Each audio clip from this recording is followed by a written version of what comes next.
Hello, everyone. My name is Francisco Munoz Alvarez, and I am a Distinguished Product Manager for OracleMania. I'm here today to talk to you about rolling upgrades, upgrade your database with near zero downtime. On the screen, you can find my Twitter account that you can follow me, and you will be always having access to all the new announcements about Oracle databases, Oracle maximum availabilities, and much more. Also, I'm heavily involved with the Oracle user group community around the world, and I'm heavily tweeting about many things related to user communities and the Oracle ACE program that I had the honor to be an Oracle ACE director for the past 15 years before joining Oracle this year.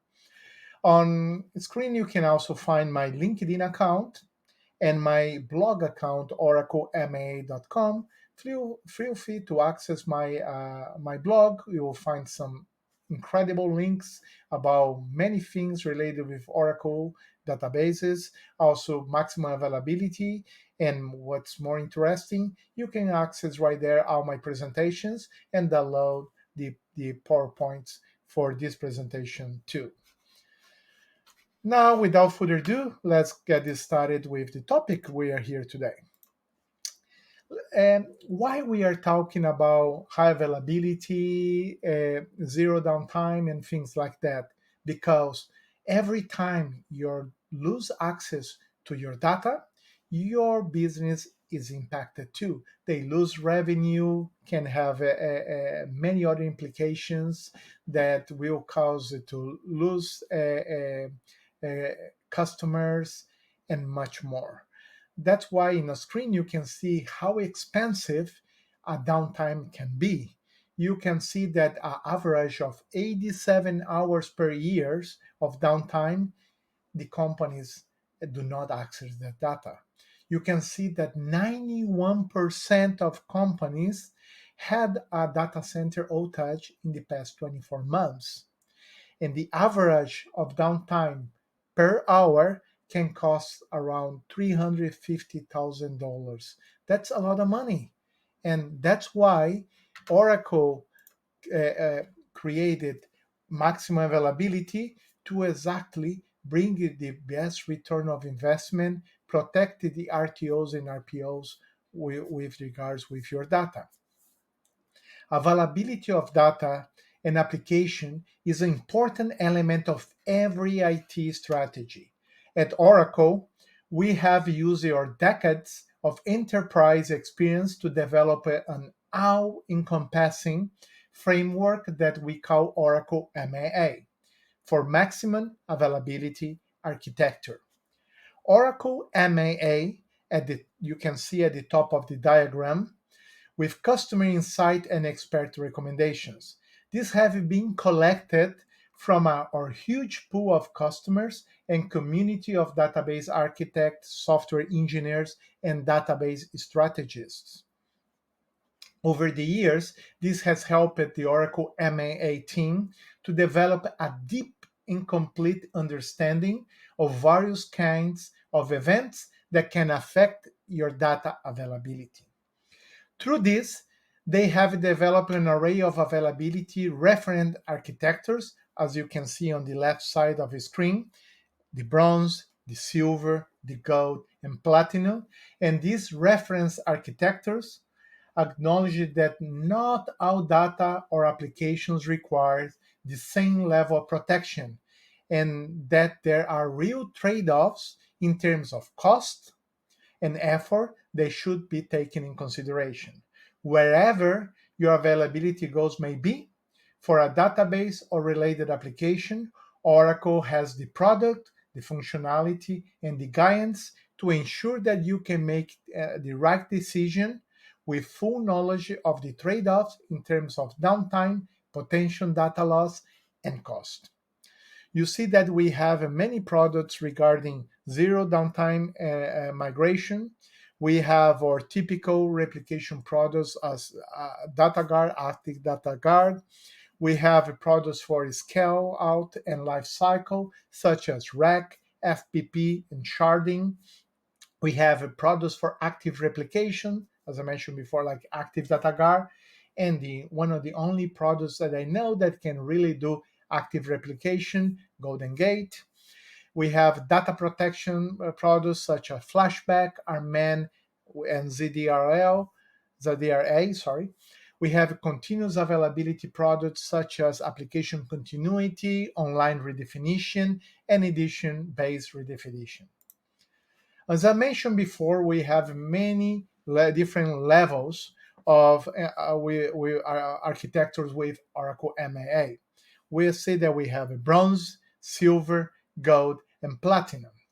Bronze is basically our basic level when we work with local backups or backups to the cloud, and they have a low cost with a higher RTO with recovery time objective, because being the low cost, they take a longer to you to recover your environment, and that's why is what we call bronze. Then we have silver level that included the backups from the bronze plus reapplication cluster rack for database instance availability to protect for any possible instance failure. Optionally, a customer can configure a local DataGuard copy for HA.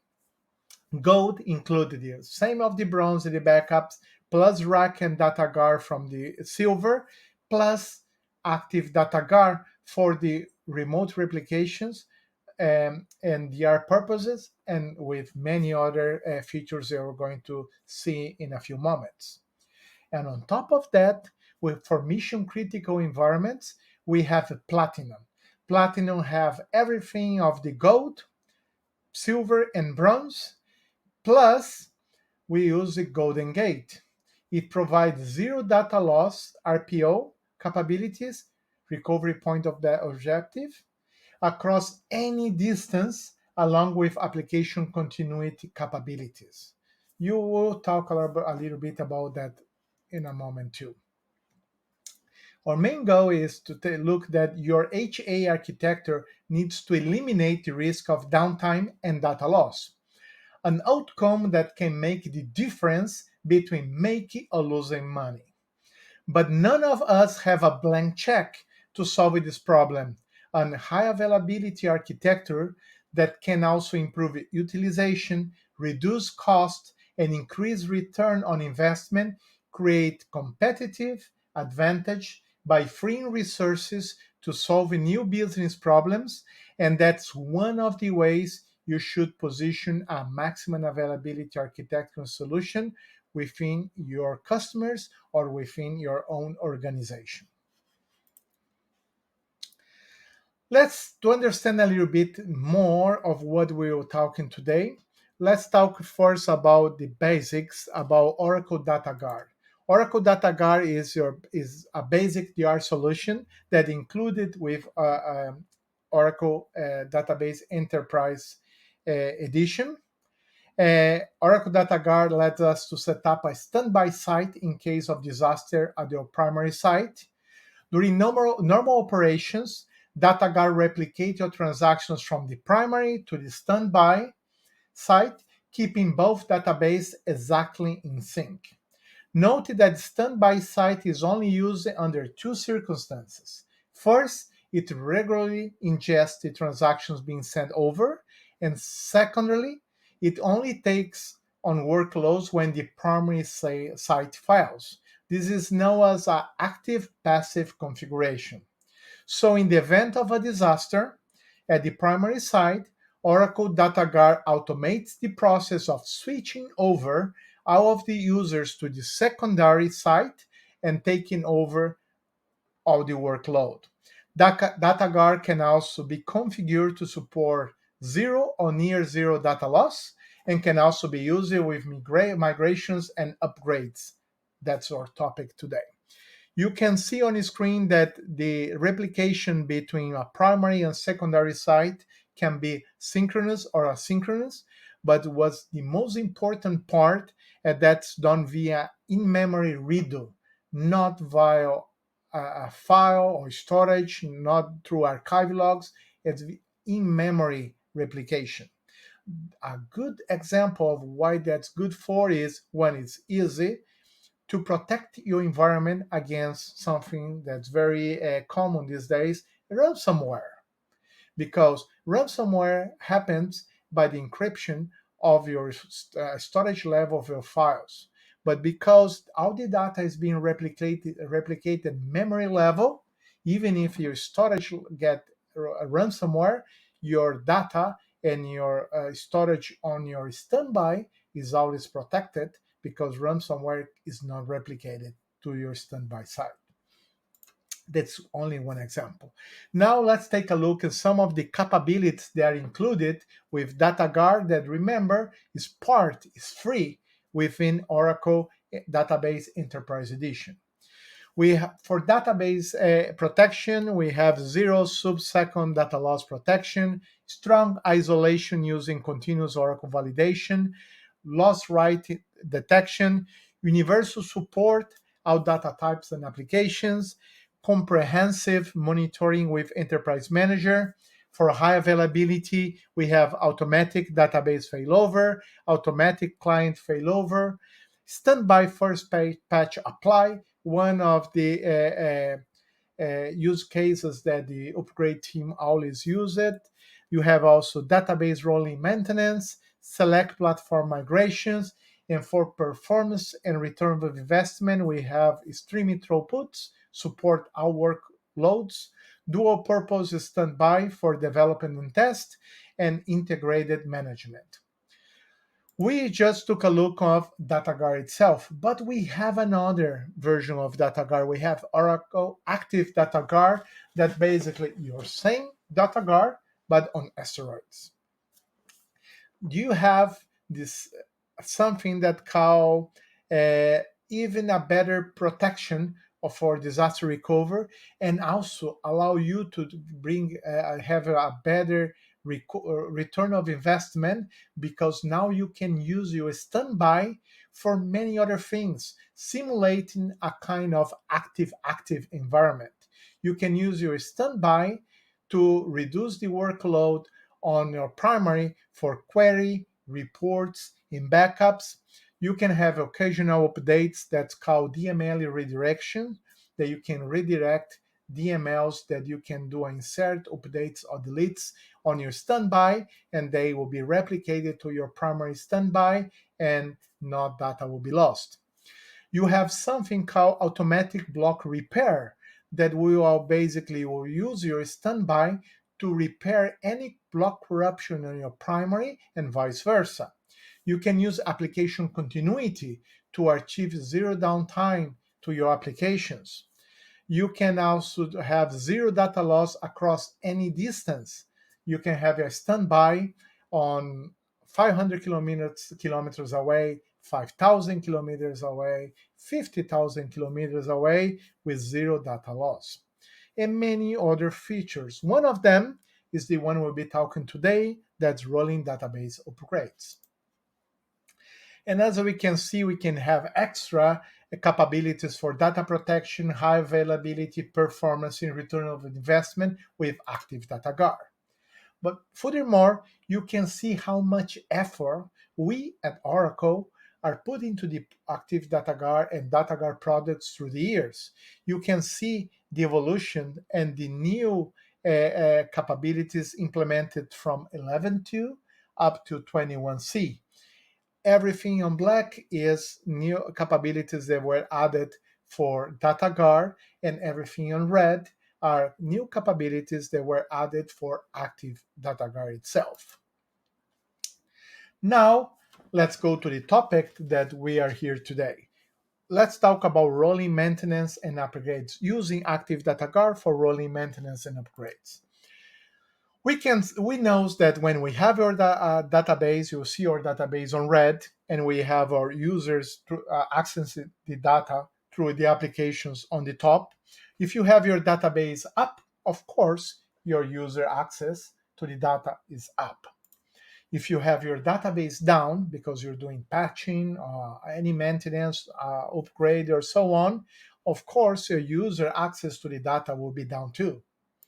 If your database comes back up, that means your access to your users get back up. Our main goal here is try to reduce this part, reduce any downtime to your users and the applications. And of course, to achieve that, we need to improve the reduction of any possible downtime to your database. And that's what we will try to do to achieve with rolling upgrades. Let's talk about the traditional fix-ups that we do when we do upgrades. We try to do the analyze part first, and then you do the deploy mode later. If you do that, you deploy, we do analyze again, we do a fix-ups, and then we do the upgrade. Note that our steps on green happens when your database is up, and all the red ones happens when your database is down. That means the access for your users and applications are also down. Something that I can try to do to improve that is to do the base separate and now do the analyze and fix ups with your database up. And then with your database down, I'll do the upgrade itself. And when I do the upgrade by itself, of course, another thing that we try to do is reduce the maximum of components within your database to try to reduce the time of the upgrade itself. Of course, if you have less components, less will take the upgrade. Another solution also nowadays is, because we have a multi-tenant environment, is trying to have everything that we needed on container side and only the components that we really needed within a PDB. That will help us to reduce a little bit of the time of the upgrade, that furthermore reduce the time of the downtime during upgrade. You can see that if you have everything at CDB and PDB level, in this case, the upgrade time takes around 47.4 minutes.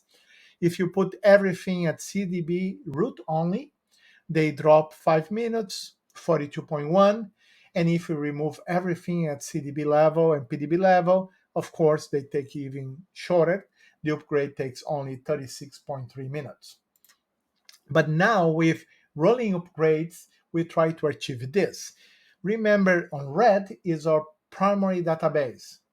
On blue or green, some people said this is the kind of blue, it's our standby database.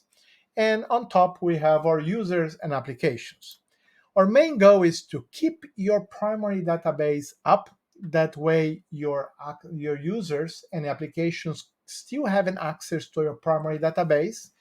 And we only place down your standby database and we upgrade your standby database. Let's see, on this case, we have 1913 and we are upgrading to 1917. You have your primary database on 1913, and now we have your database, primary database down, and you upgrade your standby, for 1917. Now you bring your standby database up, it's now 1917, and your applications and users are now connecting to your standby as primary, and they are connecting to the new version of your database. And in parallel, we are now upgrading your old primary to 1917. Now we bring your old primary back up and they become a primary again. And now we have your primary database on 1917. You have your standby database on 1917, and your users never lost connectivity to your databases. That's the goal that we are trying to use it. But we have other things, other ways to do patchings to your database, not only the rolling upgrade. If you don't have it active DataGuard, you can use a standby first patch apply that basically DataGuard has long supporting running different configurations between primary and standby systems. DataGuard is completely independent from anything under the database, so you can run different versions of the operating systems, Oracle clusterware, hardware, or storage software across different sites with no restriction of versions or time. This has included supporting to difference in hardwares like Exadata database machines, differences in operation systems like Oracle Linux 5.7 in one and 5.8 in another environment, difference in storage like Oracle ISM-based storage with NFS-based storage, or Exadata 11.2 with Exadata 12.1 and so on.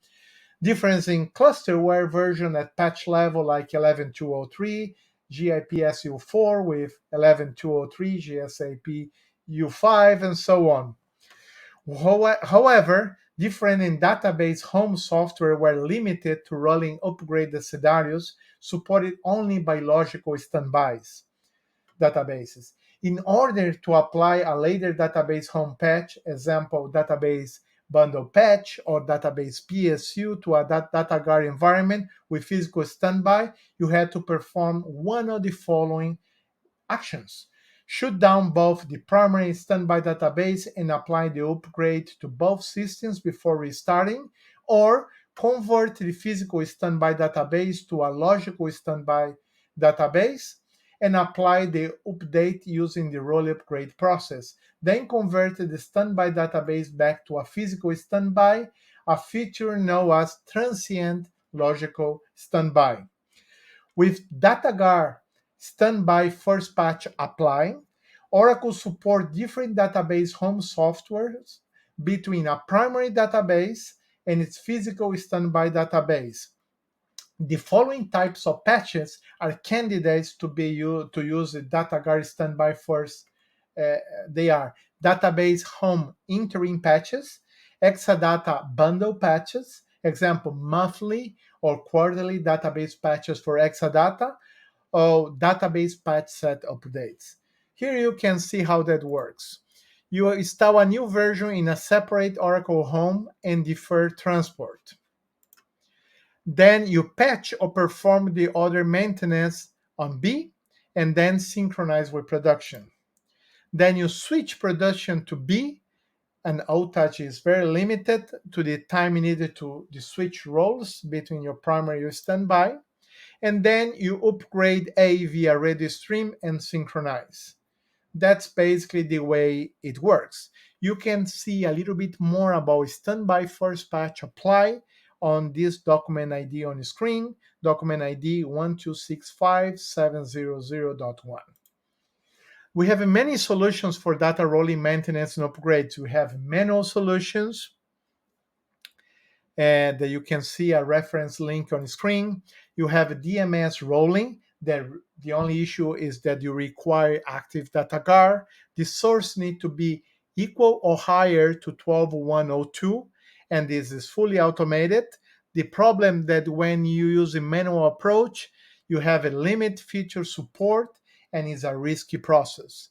Using automated solutions such as DMS rolling, a comprehensive feature that's fully supported and with very low risk. And you can use a Golden Gate. It can be used to any source that's equal or higher to 11.204. It have a manual approach and need to configure is the best feature support and have a fallback mechanism. On the screen, you can see links to take a deeper look on all three solutions. Let's take a look on what we are here today. DMS rolling is the main goal is to use a logical standby database to upgrade with very little downtime. The only downtime is as little as it takes to perform a switch over. Pro tip, also useful for other maintenance activities. You can use the DMS rolling for not only for upgrades, you can use for patchings and many other things. Let's take a look how they works.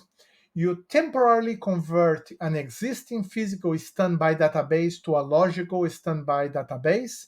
You then upgrade the standby database and perform a switchover.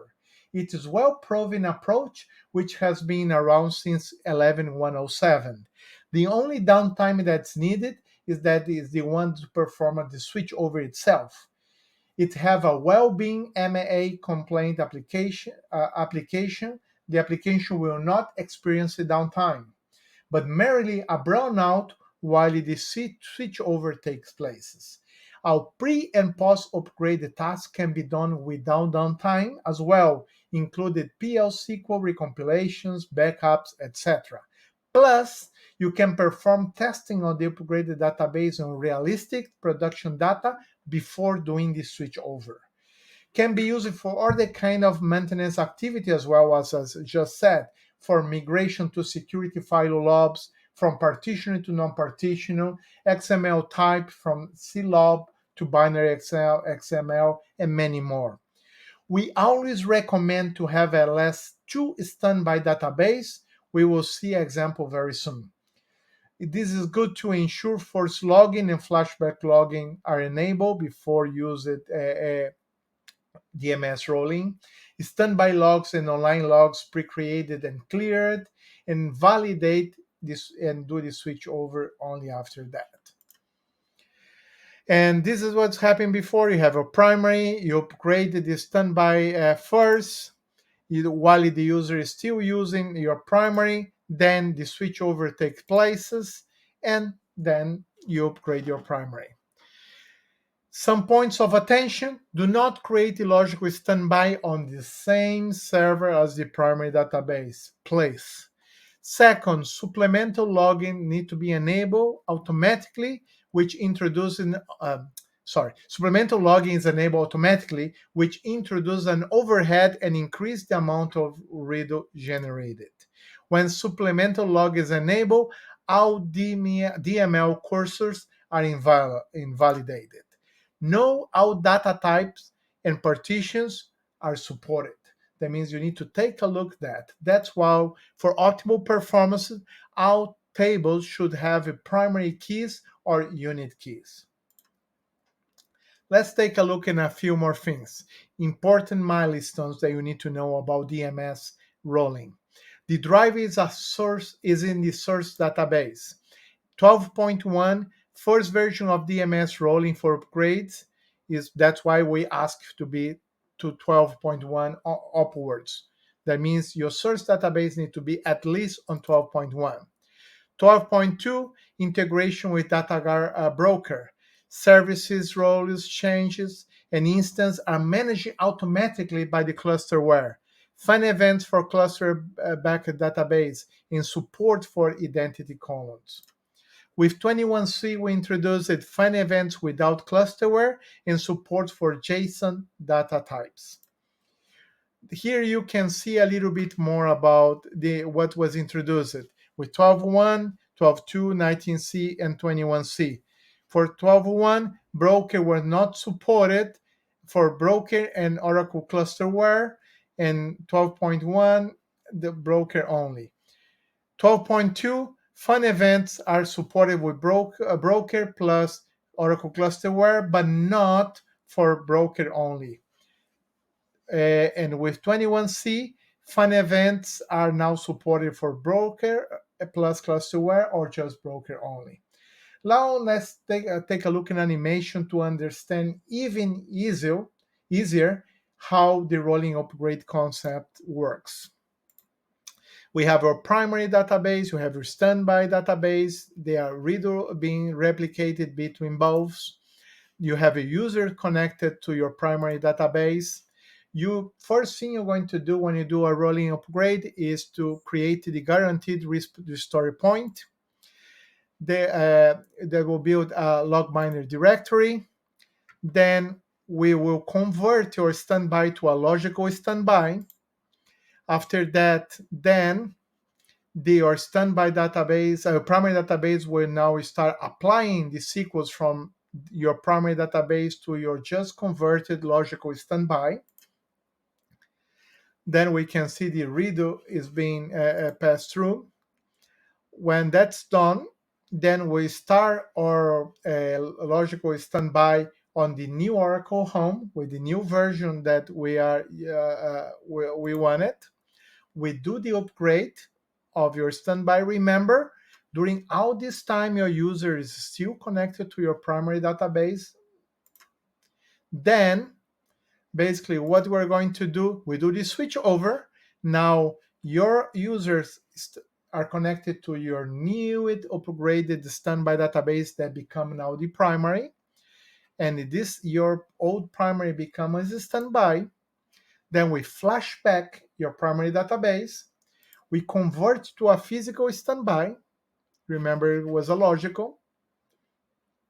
You start now in the new Oracle home for the new version of the Oracle that we wanted. Then we upgrade via Riddle, and then we do the switch over. The switch over is optional. You can keep the users on the using your old standby, or switch over again to start using our old primary. That's up to you. Let's take a short overview of the 6 simple steps of the rolling upgrades. That's simple.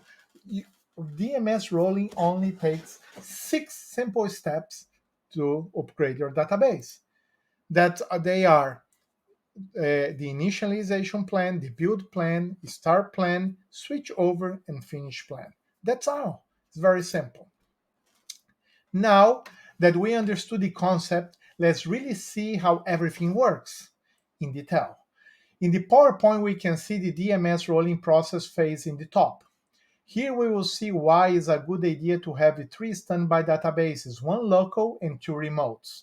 In this example, our primary database is the database data on red, and we have all current production users connected to it.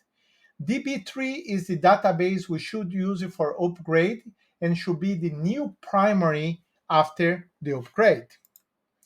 Before we start, the first thing we will do is to check the database for incompatible data types. We do this by using the view DBA_rolling_unsupported. If this view has no rows, it means no issues were detected for the use of the DMS rolling. Then we need to init the plan by using the DMS_rolling.init_plan, specifying the database that will be the future primary. With this, we will create 2 groups. A group that will lead the upgrade, called leading group, and the first admin upgrade. And a group that will follow, called trailing group. Then I can specify the membership of other database. As per example, the local standby DB1 will become a trailing group standby member, and the remote standby DB4 will become a leading group standby member as per the example on the screen.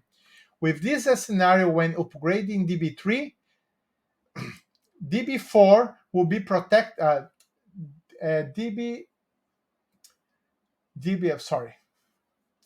When upgrade, with this scenario, when upgraded DB3, DB1 will be protect the primary database DB2 in case of any incident. And when doing the switch over, DB4 will then protect DB3 in case of any incident. This is why we recommend the use of 3 standbys. You can still use the normal approach with only 1 standby, but in case of an incident, data could be lost. And this should be taken account always. That's why having more than 1 standby allow you to always have all your database that will be upgraded, always protected in case of any incident. When setting the init plan, you have many parameters you can change within the plan. You can see them all on the screen. You can query the view DBA_rolling_parameters to see the plan parameters and their current values. As per example, using the procedure to enable the log_level parameter to full that will they will log all results in the logging events. Another example is to tell Oracle to wait to do the switch over only after the lag between the primary and the standby is 1 minute or less to reduce the switch over time. That will reduce the downtime, possible downtime. And that you can see the commands on the screen. That will be the switch_lag_lag_wait and switch_LGM_lag_time. An interesting thing is this functionality requires active data guard, but the standby database is required to be mounted, not open. Don't ask me the reason. On the primary database, our PDB must be open, and if enabled, we need to disable FSFO and reduce the protection mode from max protection to max availability or max performance if the case. Now that we have all the plan parameters ready, the leading and trailing members are set and requirements are checked, including checking the normal switchover and no data type issues are involved, etc. It is time to build the plan phase. For that, we will use the dbms underscore rolling dot build underscore plan command. When running the plan, it should execute all steps in the plan one by one. Note that after the plan is built, we can then check for any errors or warnings by querying the view dba underscore rolling underscore events. This will even check for connectivity issues, if any. We can even review the plan and its order by querying the view dba underscore rolling underscore plan. From 12.2 to 19C, it's a minimum of 86 steps depending on configuration. 86 steps are the start point, can be more than 86 points. You can see them in the left in the screen, and you can see that we have 86 plus structural checks, and you can see one example on the screen. Okay, when the plan is built and we are ready to start, we can start it by using the dbms underscore rolling underscore plan command. We will have no downtime at this phase. Here it will create a guarantee restore point (GRP), and all databases involved, and will build the logical standby metadata. This is when we could have a performance impact on the primary database and some DML cursor invalidation. If your workload is sensible to cursor invalidation, you should run this in a time window that will not affect your users. Then it will stop the read apply and convert the physical standby to a logical standby. And then start the SQL apply. At this point, my lead master standby 3 is not mounted anymore and is now open and ready for writing operations. And of course, as we are using a configuration with 4 databases, the LGM and TGM databases, the lead and trailing databases, are still fully protected by a physical standby each. And of course, I can still query the broker status, and in this case, I can see that I have a rolling database maintenance in progress. Please do not try to run any command at broker level. Do not mess with the broker during the maintenance. At 12.2, it was a warning reported by the logical standby that can be ignored, and it was removed with 19C. Now I have a logical standby in place, and it's important to check that the SQL apply is working. For that, we will check the view $log standby underscore progress as per the example in the screen. If I cannot see any data returned, it means the apply process crashed for some reason, and I have it to check why. I can query the view dba underscore log standby underscore events for any error messages. And of course, I can then use the start and stop the logical standby commands to fix any issues. Now this is the moment we will do the maintenance at the leading group master. It could be an upgrade of the database or any major maintenance you have planning to happen. For example, patching or converting multiple data files to a big file, or moving thousands of objects from one source table space to a new table space one by one. That, if doing it directly into production environment, will take hours to be done. It's time consuming, error prone, and much more. This is where you do your maintenance as explained. And of course, any maintenance executed at the leading group database should be also executed in all leading group standbys too. Like as per example, a change to the Oracle Home if the case. At this point, everything is ready. If doing an upgrade, DB3 is the new version and DB4 is in the new version 2. Now it's time to do the switch over of a workload from DB2, the primary database, to your logical standby DB3 by using the DMS underscore rolling switch over command.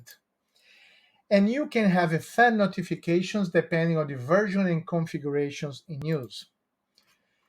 And the new connection will now be directed to the new primary database, and the application downtime will be minimum.